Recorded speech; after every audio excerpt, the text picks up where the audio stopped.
April 5th, 2016. This is an idyllic Southern California spring day. As I'm walking out to take the kitchen garbage out, I turn around the corner and pass a big white windowless van. All of a sudden the door swings open and this tall, uniformed guy steps out and he has a piece of paper in his hands and he says, "Are you David Daleiden?" And he says, "I'm with the California Department of Justice. We have a search warrant for your home." And he hands me the warrant. And I think to myself, oh gosh, what's gonna happen next? So about 5 or 6 California DOJ agents started stomping through my apartment, the other 5 of them standing on the lawn outside. Some of them were armed with AR-15s, some of them had canine dogs with them. They had come for me. In 2013, I began and orchestrated an almost 3-year-long, very in-depth, comprehensive investigative journalism study about the harvesting and trafficking of body parts from late-term abortions. There's multiple violations and multiple issues that you very quickly start to learn about when you look into it. There's the basic problem of selling body parts, where you're basically creating a system, creating transactions, creating business relationships that incentivize the objectification and the destruction of human beings in order to keep the business going.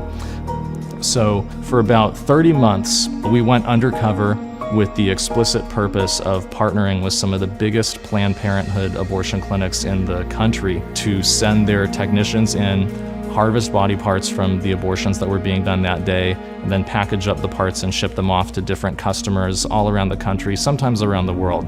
In July of 2015, we began to release the Undercover video series. I had been hoping that this was something that would maybe generate 100,000 views or something. Instead, what happened was even bigger than I could have imagined. Within less than a week, we had close to 3 million views on YouTube of the first video, and multiple congressional committees announcing that they were launching federal investigations of Planned Parenthood's involvement in fetal trafficking and fetal experimentation. The truth got out there, and the words of Planned Parenthood's own leadership describing their organization's participation in these activities went viral and was being publicized for the whole world to see. Looking back on it from the information that we know now, I now know what was going on was that Kamala Harris, at the explicit instruction of Planned Parenthood, had targeted me, and me alone, among all undercover video news gatherers in the state of California, to enforce the California video recording law against me and to punish me for speaking the truth about her powerful campaign donors at Planned Parenthood. What we've come to learn in the years since, just 2 weeks before serving the search warrant on my home, Kamala Harris had a secret meeting in Los Angeles with several top-level executives of Planned Parenthood in California.